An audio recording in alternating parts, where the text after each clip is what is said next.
Hey everybody, Robo here for Sin and Sci-Fi. I'm presently reading The Unending Night by George H. Smith. This is a monarch from '64, art by Ralph Billhart. Anyway, George H. Smith wrote three books at France. One is Jan Hudson, and two is M.J. Deere, which was his wife's name, and I think she helped him with those two, which were both sin and sci-fi. But we'll get into that another time. I wanted to call this a France adjacent book, if France is our focus, which made me think of the other half of the books that once belonged to Greg Javer that his partner was nice enough to send me. And they are all France adjacent books. And that's the focus of today's video. So let's get started.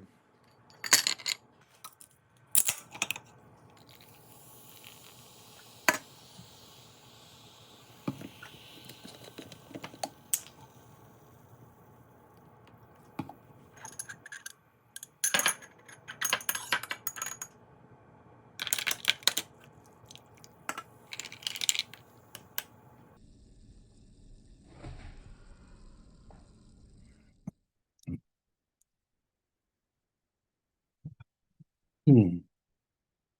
Nude Ranch Nymphs by Gary Bolin.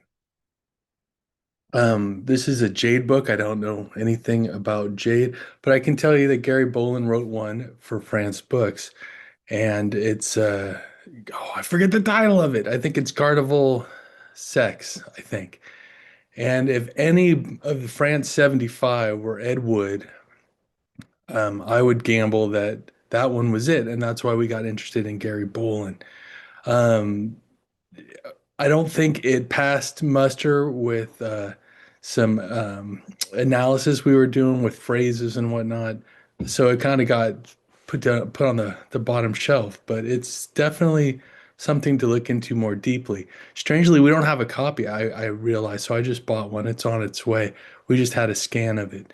So I might read that again and see what I think on a second read.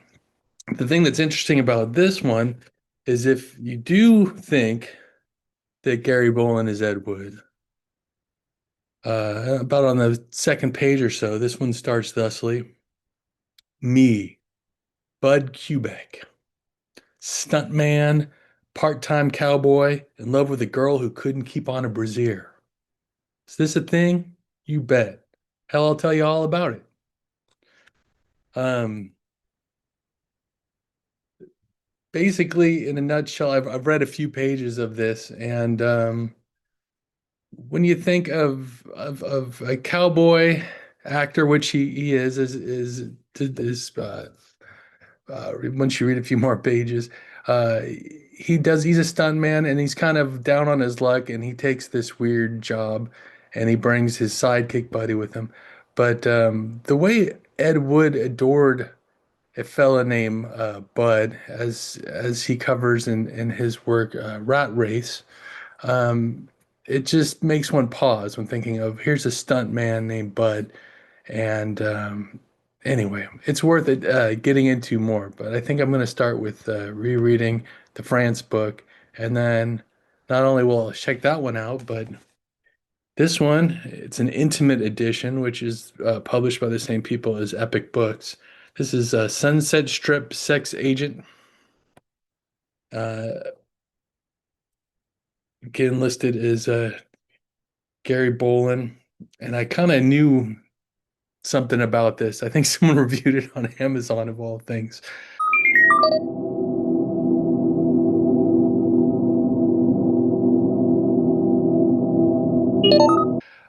But I'll read the back cover copy to you. It's kind of done up in 60 style graphics. He bought the lowest kind of sex for his movie mogul boss, but tried out the merchandise himself first. I'll leave it at that. So we'll look in more into Gary Bolin. You know, I recently put up a video about one of Greg's magazines, and the name Edward S. Sullivan came up, and lo and behold, Greg has this book, and I think I have this book, but with a different cover. So this is a reprint of a Pike book. And as I mentioned in that, well, I didn't say anything. It was just kind of like a slideshow. But Edward S. Sullivan worked for the LA Examiner, and he did a lot of detective true crime magazines. And I think that's kind of what that is. Chapter one, B grade Babylon. Chapter two, Beauty and the Clown. This is 1962. Pike Publications was on Valerio Street in Van Nuys. Chapter 13, Stars Against Themselves. Oh, the back copy. At last, the ugly facts behind the headlines. Read the shocking truth about such famous stars as Fatty Arbuckle. He got in a lot of trouble in San Francisco. I'm in the San Francisco Bay Area. James Dean, Jean Harlow, Bela Lugosi. Maybe that's why Greg bought this. And Edward, like Ed Wood, writing about the things people get into in Hollywood, including Bela Lugosi. Very interesting. I haven't read the copy I have. If I have it, I know what it looks like, and I can't remember if it's in my collection or if I thought about buying it. I just can't remember. I get to a point where you collect too many things and you forget what you have. Curiosities of Medicine. Recently, Jim Pontalillo stated that this is a condensed version of a longer work.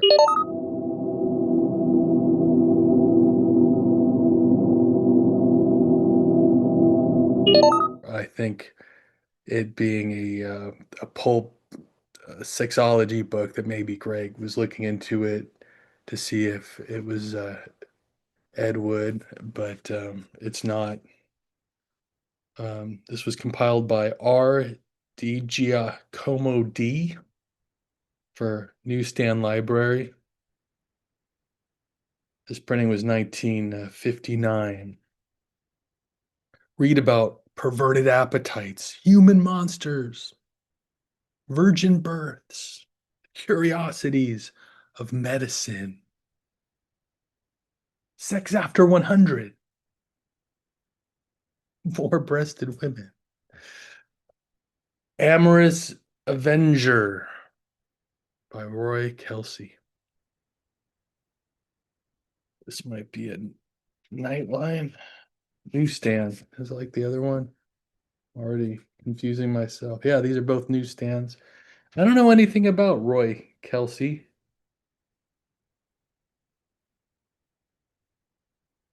He fished her out of the water, which is not the conventional way of meeting a socialite from Boston, especially since she was beautiful, smart, stabbed, and naked.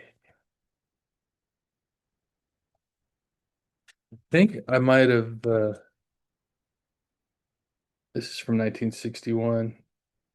I think I might have just asked Kit and the late Greg Javer's partner to send this to me because I thought that cover was stunning. Because I don't know anything else about it. Her flesh is willing by Buzz Barton. Don't know anything about it. Her passion was a poison that ate at her flesh, and her hunger was destroying her. This is a pad library from Golden State News, and Ed Wood was there. This is from 1965. So Greg might have been fishing for Ed Wood, or he might have just picked it up cheap. And that the curiosities of medicine. He collected a lot of these kind of books. Sometimes he was looking for Ed Wood, and sometimes he just collected them, as you'll see coming up. Sinner's Venture by Tom Locke. This one, I don't know anything about the publisher. Compass Line Novels from 1967. Interestingly, as I remember correctly, Greg, I think his grandparents owned a store, like a general store by a lake, and these were under the counter. And he had a boatload of them, and this none of them are very remarkable as in terms of who wrote them, or this was the best looking cover of several. So I asked for this one just because I thought it was a neat story. It might have been the seed that drove Greg to get into adult paperbacks. I don't know. But yeah, Sinner's Venture.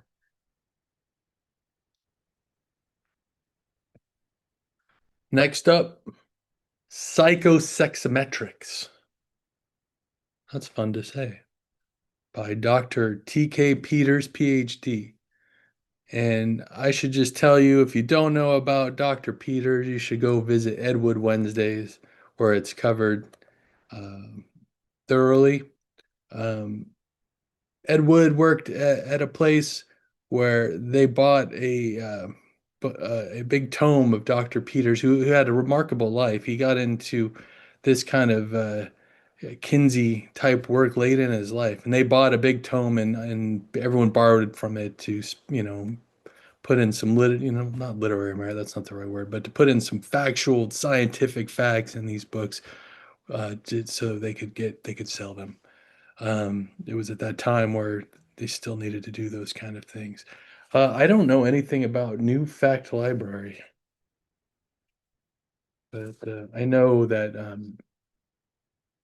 Greg had a big collection of TK Peters, and some of them were, he got a byline, and Ed Wood used either his own name or a pseudonym. And Ed Wood was less likely to pull from Dr. Peters' work than some of his colleagues at that Pendulum Publishers. But poking around, I remember Greg found a lot of interesting people writing them. There was a guy that went on to be a documentary filmmaker that wrote about his time working with Ed Wood, and he wrote a couple borrowing from Dr. Peters' work. And I'll have to dig into it, some of my notes, but I know there was a folk singer, and she and I believe also her partner wrote some books using the co-writing it with Dr. Peters. And maybe if I can remember it or find it, I'll include. There was a bunch of music that Greg used to send me that you can find on YouTube from this folk singer. So it's kind of funny, um, the dichotomy of this folk singer and who also wrote trashy books.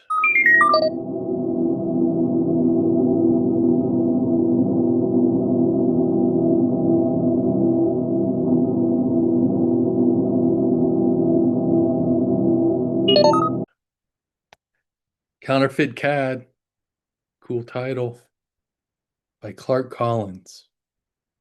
I don't know anything about Clark Collins, and it's another intimate edition, which was the same publisher as Epic Books. Um, David Zentner, who was made it big with Escapade magazine. For 2 weeks in the summer and a week at Christmas, Jeb Ostrander changed his shell like a veritable chameleon. From a $90 a week clerk, he turned into a playboy of the international set, vacationing with the ultra rich in the Riviera in Spain, Mexico, Greece. A bunch of playgirls are mentioned. Here's another intimate edition: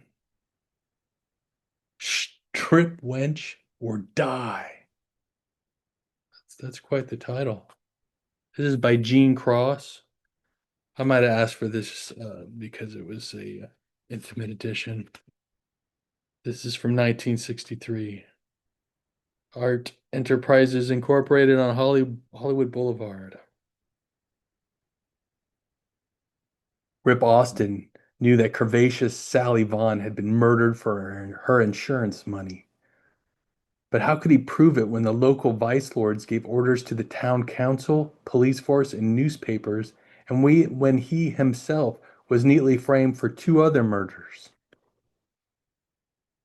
Getting stripper Kooky Marsh to give him vital information was much harder and less fun than getting her to part with her pasties. But it had to be done, even at the risk of her life. That's what I've been telling you.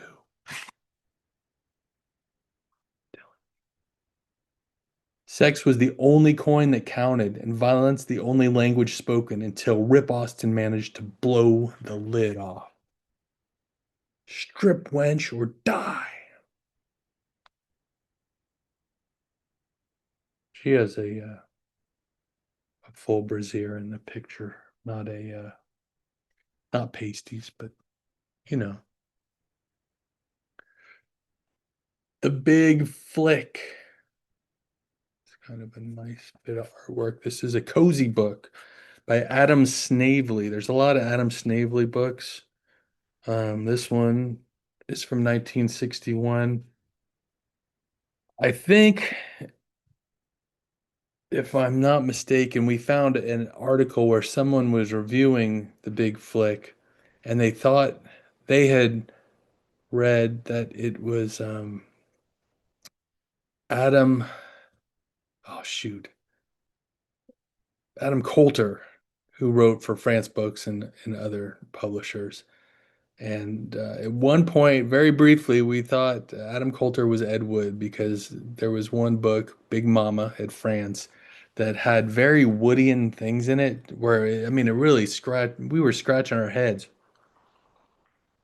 Um, it was really, really something, and it's like the same era. These people are all from Hollywood. So there, but it was just there was something that was like, whoa, who is this Adam Coulter? But we learned later that he had a different name, and I'm going to reserve that for another video. Um, but anyway, the big flick, kind of interesting back cover,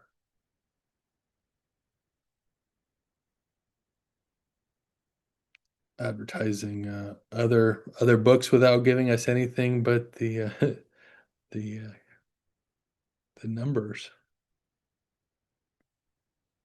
I don't know if there's any brief thing I can tell you about this, but I remember very vaguely, it's been a couple years now, but when we read the review, uh, and when we thought Coulter was Ed Wood, just there was something about this one too that made us scratch our heads.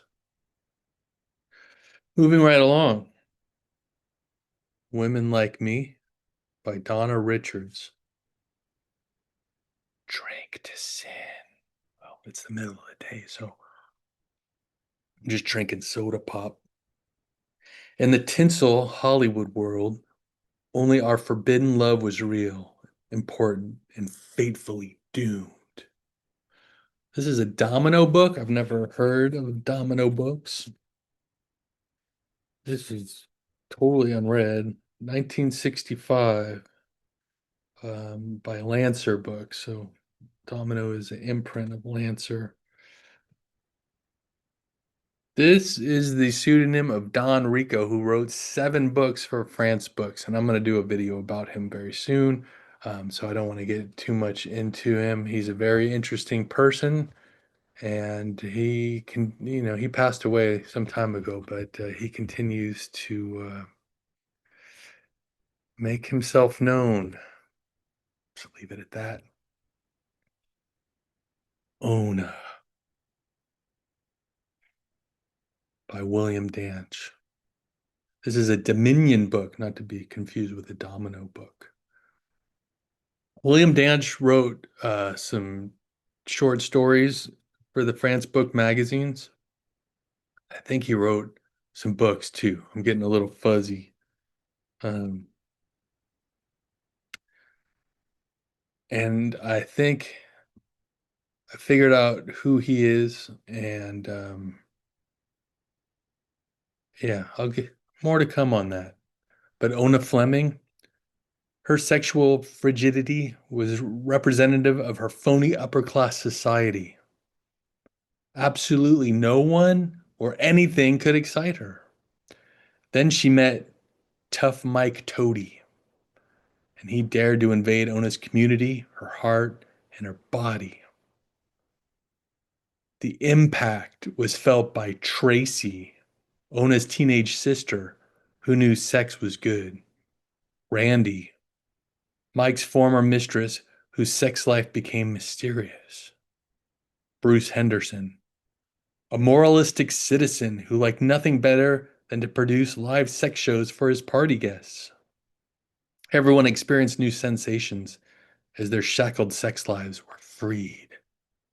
Oh no.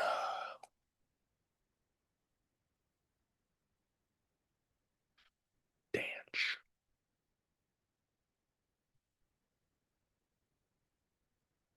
Brazen Broad. I have this book by Michael Nair, Emmy Nair here, with a different cover. So this is a reprint, an extraordinary adventure into the intimate thoughts of a love-starved woman, a brazen broad. You know what? I don't know if this is Pike. It was originally a Pike. Nope. So this is a Pike reprint from 1964. The original was 1962. Pike, I forget his first name, was a fellow that worked with Zentner at Epic Books, and he split and started his own line of books. And a lot of people that wrote for Epic joined him, and a lot of those people that wrote for the Pike and Epic also were at France, including Near. He was at all three. I've yet to read this book, but I do know it's not a Mike Travis book. She was made to be loved. The spine is upside down. Number 1311, they gave it a different number. Suburb Sex Club by Carson Davis. What is WWNCCL? Let's find out.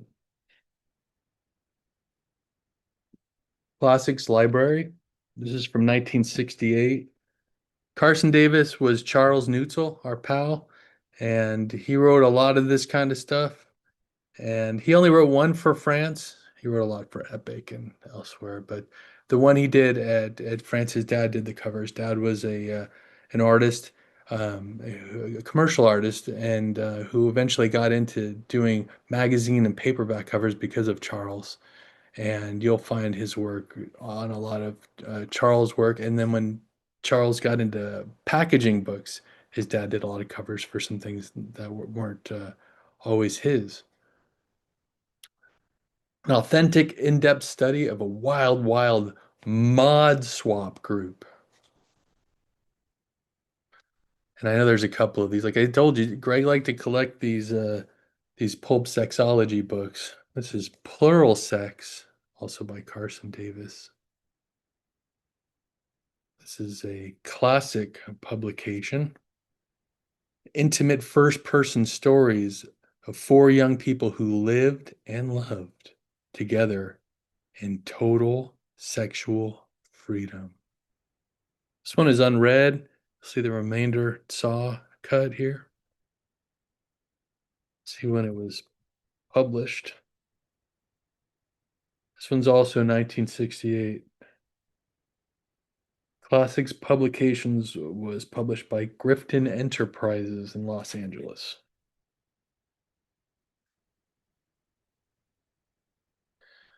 And all this was made up of files, but it comes across as clinical studies. There's an editor's note.